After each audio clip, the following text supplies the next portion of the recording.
வணக்கம் ஸ்ரீ குபேரன் டிவி நேயர்கள் லட்சுமணா அன்பு வணக்கங்கள். இப்போ நம்ம பார்க்க போகிறது வார ராசி பலன் 17ஆம் தேதி 23ஆம் தேதி வரை எப்படி இருக்க போகுது அப்படின்போம். ஸோ எப்போதுமே ராசிக்கு பார்ப்பதை விட லக்னத்துக்கு பார்க்கறது ரொம்ப நல்லதுன்னு சொல்லுவோம். ஏன் இப்படி சொல்கிறோம்னா, நீங்கள் லக்னம்ன்றது பார்க்கும்போது அது அக்யூரேசி வந்து ரொம்ப பர்ஃபெக்டாக இருக்கும். எனக்கு பார்க்க தெரியலைங்க, நான் என்ன பண்ணதில்லை, பக்கத்தில் யாராவது ஜோசியம் தெரிஞ்சவங்ககிட்ட உங்களுடைய சார்ட்டு காட்டுங்க. இப்போ ஒன்றும் இல்லை, ஒரு ஜாதகம் எல்லாத்தையுமே இருக்கும் இல்லையா, அந்த லான்னு போட்டுருக்கோம், அது என்ன ராசின்னு கேட்டுக்கோங்க. அந்த ராசிக்கான பலன்களை பார்க்கும்போது பர்ஃபெக்டாக வரும். உதாரணத்துக்கு வந்து ஒருத்தருக்கு மகர லக்னம் விருச்சிக ராசியாக இருக்குன்னா, இந்த மகர லக்னம்னு வருது பார்த்தீங்கன்னா, அவங்க வந்து மகர ராசியுடைய பலன்களை பார்த்தீங்கன்னா உங்களுக்கு பர்ஃபெக்டாக வருங்கிறது தான் உண்மையான விஷயம். அது கூடவே கொஞ்சம் தசா புத்தி அந்தரங்கள் என்ன இருக்குன்றத நோட் பண்ணிக்கிட்டிங்கன்னா அது வந்து உங்களுக்கு வந்து இன்னும் 90% பர்ஃபெக்டாக வரும். ஏன் இதை வந்து நான் திருப்பி சொல்கிறேன்னா, ஒரு எஜுகேட் பண்ணுறது தான். ஒரு விஷயத்தை ஒரு சாதாரண மனிதனும் இது தெரிஞ்சுக்கிட்டாங்கன்னா அதில் கொஞ்சம் அலர்ட்டாக இருந்துக்கலாங்கிறது தான் உண்மையான விஷயம். ஐயோ என்னங்க இதெல்லாம் எனக்கு தெரியாதுங்க அப்படின்னு சொல்லக்கூடாது. எதாக இருந்தாலும் கற்றுக்கணும், ஓகேங்களா? ஸோ கற்றுக்கிறதுக்காக தான் நம்ம வந்து பிறந்திருக்கோம். ஏன்னா சுயமாக சிந்திக்க தெரிஞ்ச ஒரே ஆத்மா வந்து மனிதன் தான். ஸோ அதனால் வந்து நம்ம வந்து நிறைய கற்றுக்கணும். கற்றுக்குங்க, ஒன்றும் பிரச்சனை கிடையாது, ஓகேங்களா? நல்லதே நடக்கும். ஸோ இந்த வீடியோட லாஸ்ட்டில் வந்து டிப் ஆஃப் த வீக் இருக்குது, மறக்காமல் பாருங்கள். துலாம் ராசி. ஸோ துலாம் ராசிக்கு வந்து உங்களோட ராசி அதிபதி 8ல் இருக்கும்போது, ஸோ 8ஆம் அதிபதி என்பது உங்களோட ராசி அதிபதி வந்து அங்கே ஆட்சி பலத்தோடு இருக்கும்போது தேவையில்லாத விஷயங்களில் ஈடுபட்டு அதனால் ஒரு ஸ்ட்ரெஸ் வருவதற்கான வாய்ப்புகள் கொஞ்சம் கவனமாக இருக்கணும். தேவையில்லாத விஷயங்களில் ஈடுபடாமல் இருக்கிறது ரொம்ப ரொம்ப நல்லது. இது யாரை மேஜராக பாதிக்கணும்? துலா லக்னமாக வந்து சுக்கிர திசை புத்தி அந்தரம் நடக்கிறவங்க ரொம்ப கவனமாக இருக்க வேண்டிய ஒரு காலகட்டங்கள் தான். 7ஆம் அதிபதி செவ்வாய். ஸோ செவ்வாய் வந்து 9ல் இருக்கும்போது திருமணம் சார்ந்த உறவுகள் இதெல்லாம் வந்து கொஞ்சம் அலைச்சல்கள் இருக்கும். வெளிநாட்டு சம்மந்தமான விஷயங்களில் ஈடுபடுவர்களும் நல்ல சிறப்பான ஒரு வருமானம் வருவதற்கான வாய்ப்பும் ரொம்ப சிறப்பாக இருக்குங்க. ஸோ இது யாருக்கு நடக்கும்போது மேஜராக வந்து பார்த்திங்கன்னா துலா லக்னமாக இருந்து செவ்வாய் திசை புத்தி அந்த வெளிநாட்டு தொடர்பான விஷயங்கள், பெருத்த லாபங்கள், வருமானங்கள், அப்பா சம்மந்தமான விஷயம், நல்ல வருமானங்கள் வருவதற்கான வாய்ப்பும் ரொம்ப சிறப்பாக இருக்குது. பட் இருந்தாலும் ராசியிலே வந்து கேது இருக்கும்போது நிறைய வெடுக்கொடுக்குன்னு பேசுகிறது, தூக்கி எறிஞ்சு பேசுகிறது, இதெல்லாம் வந்து தவிர்க்க முடியாது. மற்றபடி வந்து பார்த்திங்கன்னா 3ஆம் அதிபதி. ஸோ 3 மற்றும் 6ஆம் அதிபதி குரு வந்து ஆட்சி பலத்தோடு இருக்கும்போது வேலையில் நிறைய மாற்றங்கள் இருக்கும். இன்டர்வியூ வந்து நிறைய சேஞ்சஸ் இருக்கும். ட்ரான்ஸ்ஃபர் கேட்டிருந்தவங்களுக்கு ட்ரான்ஸ்ஃபர் கிடைப்பதற்கான வாய்ப்பும் நிறையா இருக்குது. ஸோ இது வந்து யாருக்கு மேஜராக நடக்கணும்? துலா லக்னமாக இருந்து குரு திசை புத்தி அந்தரம் நடக்கணுங்க. கண்டிப்பாக வந்து ஒரு வேலையில் வந்து நிறைய மாற்றங்கள், நிறைய விஷயங்கள் நடப்பதற்கான வாய்ப்பு ரொம்ப சிறப்பாக இருக்குது. 4ஆம் அதிபதி 5ல் இருக்கும்போது வீடு சொத்துக்கள் சார்ந்த விஷயங்கள் நல்ல சிறப்பான ஒரு அனுகூலமான விஷயங்களாக நடக்கும். தாயாரோட வர வேண்டிய காசு, பணம், சொத்துக்கள் வருவதற்கான வாய்ப்பும் ரொம்ப சிறப்பாக இருக்குது. இது நல்லா இருக்குன்னா நல்லாயிருக்கு. அது வந்து யாருக்கு மேஜராக நல்லா நடக்கணும்? துலா லக்னமாகுது சனி திசை புத்தி அந்தரம் நடக்கணும். நல்ல ஒரு லாபங்களை கிடைப்பதற்கான வாய்ப்பு ரொம்ப சிறப்பாக இருக்குது. அது மட்டும் இல்லாமல் 5ல் வந்து சனி இருக்கிறது பார்த்தீங்கன்னா குழந்தைகள் விஷயங்களில் வந்து கொஞ்சம் ஜாக்கிரதையாக இருக்கும். குழந்தைகள் எடுத்தறிஞ்சு பேசுகிறது, அவரோட நடவடிக்கைகள் வந்து நம்ம கொஞ்சம் டென்ஷனை கொடுக்கறதுக்கான விஷயங்களுக்கு கொஞ்சம் கவனமாக இருந்துக்கணும். 6ஆம் அதிபதியான குரு வந்து ஆட்சி பலத்தோடு இருக்கும்போது கடன் கேட்ட இடத்துல கொடுக்குறது தான். புதிய ஒப்பந்தங்கள் மூலியமாக பெரிய கடன் கிடைக்கிறது, புதிய ஒப்பந்தங்கள்லாம் கிடைக்குமானா கண்டிப்பாக கிடைக்குங்க. ஆன்லைன் வியாபாரம் பண்ணுறவங்களாம் வந்து சிறப்பான ஒரு பலன்களை கண்டிப்பாக கொடுத்துருங்க.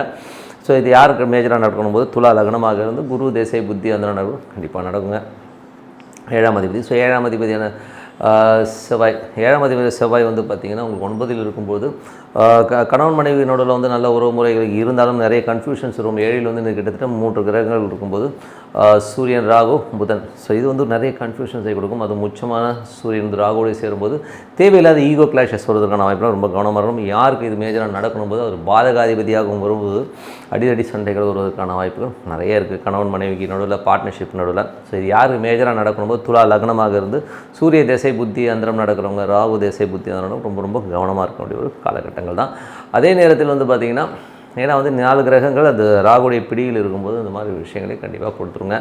8ல் சுக்கிரன் இருக்கும்போது பெண்கள் சார்ந்த விஷயங்கள் ரொம்ப கவனமாக இருக்கணும். ஸோ ஏதோ பெண்களுக்கு ப்ரொப்போஸ் பண்ணுறதோ இல்லை பெண்கள் விஷயங்களில் ஈடுபடும்போது ரொம்ப கவனமாக இருக்கணும். வேலை செய்கிற இடங்கள்லையும் பார்த்திங்கன்னா பெண்கள் இருக்காங்கன்னா அவங்கக்கிட்ட கொஞ்சம் தள்ளி இருக்கிறது ரொம்ப நல்லது. இது வந்து யாரை மேஜராக பாதிக்கணும் போது துலா லக்னமாக இருந்து சுக்கிர திசை புத்தி வந்தனாலும் ரொம்ப கேர்ஃபுல்லாக இருக்கிற ஒரு காலகட்டங்கள் தான். மற்றபடி 9ஆம் அதிபதி வந்து புதன் வந்து உங்களுக்கு வந்து 7 இருக்கும்போது நல்ல விஷயங்கள், நல்ல ஏற்றங்கள், நல்ல மாற்றங்கள்லாம் இருந்தாலும் நிறைய கிரக சூழல்கள் இருக்கும்போது எதையுமே வந்து ஒரு ஃப்ரீயாக ஒரு டெசிஷன் எடுக்க முடியாமல் கொஞ்சம் கன்ஃபியூஷன்ஸ் இருப்பதற்கான வாய்ப்பு நிறையா இருக்குது. மற்றபடி தொழில் ரீதியான விஷயங்கள், நல்ல லாபங்கள், நல்ல ஏற்றமான விஷயங்கள்லாம் நடக்கும். ஸோ அது ஒரு பெரிய ப்ளஸ் தான். மற்றபடி 11ஆம் அதிபதி சூரியன் வந்து உங்களுக்கு 7ல் இருக்கும்போது நல்ல லாபங்களை கொடுத்தாலும் சூரியன் ராகு ஒன்றாக சேருவதற்கான வாய்ப்புகள் இருக்கிறதுனால அடுத்த வாரத்தில் வந்து மற்றும் ரொம்ப கவனமாக இருக்கணும். பெருத்த லாபங்கள் வந்து அப்படி சும்மா ஒரு வாரம் ஸ்ட்ரக் ஆகிறதுக்கான வாய்ப்புலாம் கொஞ்சம் வந்து நீங்கள் ப்ரிப்பேராக இருந்துட்டீங்கன்னா போதும். இது யார் மேஜராக பாதிக்கணும் 9 துலா லக்னமாக இருந்து சூரிய தேசை புத்தி அந்தரம் நடக்கிறவங்க, ராகு தேசை புத்தி அந்தரம் கொஞ்சம் கேர்ஃபுல்லாக இருக்கிற ஒரு காலகட்டங்கள் தான். ஸோ நல்ல விஷயங்கள், நல்ல மாற்றங்களாக இருக்கணும். பிரார்த்தனை ரொம்ப அவசியம். ஸோ மனதார வந்து பிரார்த்தனை பண்ணுங்கள். அடுத்த லெவலுக்கு கண்டிப்பாக போவோங்க. ஸோ உங்களுக்கு பிடிச்ச தெய்வத்தை பிரார்த்தனை பண்ணுறது ரொம்ப ரொம்ப அவசியம். Tip of the week. So tip of the வீக்கை வந்து நம்ம பார்க்க போகிறது என்னென்னா, நிறைய பேர் நம்ம வந்து வாழ்க்கையிலே பார்க்குறோம். கிட்டத்தட்ட வந்து எனக்கு தெரிஞ்ச வந்து ஒரு 70% மேலே தமிழ்நாட்டில் ஆல் ஓவர் தி வேர்ல்டு, உலகம் முழுவதும் கடனால் சூழப்பட்டவர்கள் தான் ரொம்ப அதிகம். ஸோ வந்து மீட்டர் வட்டியிலேருந்து, டெய்லி வட்டியிலேருந்து, பேங்க் வட்டியிலேருந்து மாட்டிக்கிட்டு இருக்கவங்க தான் ரொம்ப அதிகம். ஸோ அந்த மாதிரி நான் கடன் தொல்லையில் இருக்கேங்க, நான் பிறந்ததுலேருந்தே கடன்லேயே இருக்கேங்க, என்னால் என்ன பண்ணுறதுனே தெரியல, அந்த மாதிரி வந்து அல்லல் படுபவர்கள் நிறைய பேர் இருக்கும். ஏன்னா வந்து நம்ம டே டு டே லைஃப்பில் எல்லாருக்குமே அது இருக்குது. ஏன்னா பண்ண முடியணுமோ இன்றைக்கி வந்து இஎம்ஐலேயே மாட்டிக்கிட்டு முடிக்கிறவங்க இருக்காங்க, ஒரு வீடு கடனில் வாங்கி. ஸோ இந்த மாதிரி கடன் தொல்லைகள் அதிகமாக இருப்பவர்கள் வந்து மேஜராக என்ன பண்ணணும் அப்படிங்கிறது தான் இந்த டிப் ஆஃப் த வீக்கில் பார்க்க போகிறோம். என்ன பண்ணணும் அப்படின்னும்போது, பௌர்ணமி நாட்களில் அது ஒரு ஏதாவது உங்கள் ஜாதகத்துலேயும் வந்து இது ஒரு தொடர்பு இருக்கும். யார் ஜாதகத்தில் குரு கேது தொடர்பு இருக்கோ அவங்களுக்கும் இந்த கடன் தொல்லைகள், வாழ்க்கையில் ஒரு கிளாரிட்டி இல்லாமல் ஐயோ என்ன பண்ணுறதுன்னு தெரியலைங்க, அடுத்த லெவல் என்ன பண்ணணும்னு தெரியலன்றவங்களுக்கும் இந்த டிப்பு வந்து உங்களுக்கு ரொம்ப யூஸ்ஃபுல்லாக இருக்கும். நீங்கள் என்ன பண்ணணுன்னா, பௌர்ணமி நாட்களில் சமாதிகள், சித்தர் சமாதிகளுக்கு போயிட்டு வழிபாடு பண்ணுங்கள். அமைதியாக உட்காருங்க. உங்களால் முடிஞ்சதுன்னா ஏதாச்சும் வந்து ஒரு 4 பழம் வாங்கி அங்கே வரவங்களுக்கு கொடுங்க. ஸோ பழம் ஒன்று பெரிய ரேட்டு வராது இல்லையா? ஸோ அந்த மாதிரி விஷயங்கள் பண்ணும்போது லைஃப்பில் வந்து பெரிய மேஜிக் நடக்கும். என் லைஃப்பில் நடந்தது. ஸோ என் லைஃப்பில் மட்டும் இல்லை, எனக்கு தெரிஞ்ச ஒரு நண்பர் இருக்கார். ஸோ அவர் லைஃப்பில் வந்து பார்த்திங்கன்னா என்ன பண்ணுறதுன்னு தெரியாமல் முழிச்சிருந்தேன். இன்றைக்கி வந்து அவர் வந்து இப்போ என்ன பண்ணுவார்னா, திருவான்மியூரில் இருக்கிற அந்த சித்தர் சமாதி இருக்குது பார்த்திங்களா, அங்கே போய் படுத்து தூங்கிடுவார். நைட்டு வந்து பௌர்ணமி போய் படுத்து தூங்கிட்டே வந்துடுவார். காலையில் அவர் லைஃப்பில் வந்து பெரிய சேஞ்சஸ் வந்துச்சு. இன்றைக்கி லைஃப்பில் ரொம்ப நல்லா இருக்கார், சந்தோஷமாக இருக்கார். ஸோ அந்த மாதிரி நம்ம வாழ்க்கையில் வந்து கடன்கள், பிரச்சனைகள், நாளைக்கு என்ன பண்ணுறதுன்னு தெரியாமல் ஒரு கன்ஃபியூஷன் ஸ்டேட்டஸில் இருக்கிறவங்களுக்கு கண்டிப்பாக இதுதான் வந்து பெரிய ஒரு பரிகாரம். நீங்கள் வந்து சித்தர் சமாதிகளுக்கு பௌர்ணமி நாட்களில் போயிட்டு அமைதியாக வந்து பிரார்த்தனை பண்ணிங்கன்னா அற்புதமான விஷயங்கள், சூப்பரான விஷயங்கள் நடக்குங்க. அதுக்கப்புறம் இன்னொரு குறிப்பும் சொல்லிடுறேன். ஸோ இப்போ வந்து அக்ஷய திருதியை வருதுங்க, 23ஆம் தேதி, ஓகேங்களா?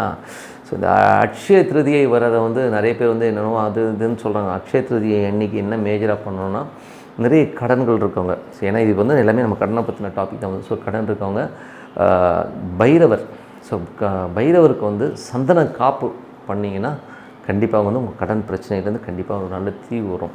ஏன்னா வந்து இது வந்து ரொம்ப நல்ல ஒரு பரிகாரம், நான் பண்ணி ரொம்ப சக்ஸஸ்ஃபுல் இருந்திருக்கு. ஸோ அதனால் வந்து அக்ஷய திருதியை அன்னைக்கு கண்டிப்பாக வந்து ஒரு பைரவருக்கு சந்தன காப்பு பண்ணுங்க. உங்கள் கடன் முக்கியமாக ரொம்ப வசதி இல்லாதவர்கள் ஆனால் கண்டிப்பாக வந்து சித்தர் சமாதிக்கு போகிறத நிப்பாட்டாதீங்க. போனீங்கன்னா அவ்வளோ கிளாரிட்டி கிடைக்கும். லைஃப்பில் வந்து அடுத்த லெவலுக்கு போகிறதுக்கான வாய்ப்பு ரொம்ப சிறப்பாக இருக்கும். கண்டிப்பாக பண்ணி பாருங்கள். வாழ்க்கையில் வளம் பெற வாழ்த்துக்கள். நன்றி, வணக்கம். ஸ்ரீ குபேரன் டிவியை பார்த்தமைக்கு நன்றிகள். மேலும் இது போன்ற தகவல்களை தெரிந்து கொள்ள ஸ்ரீ குபேரன் டிவியை சப்ஸ்கிரைப் செய்யுங்கள். மறக்காமல் பெல் ஐக்கானை கிளிக் செய்யுங்கள்.